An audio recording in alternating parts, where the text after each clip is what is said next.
Sir will you brief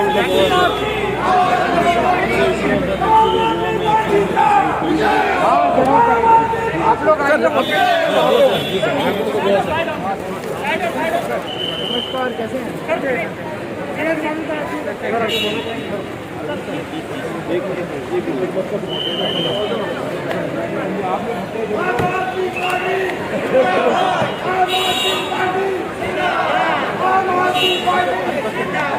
तुम लोग side में रुको ना, घंटे काम में डालो सर।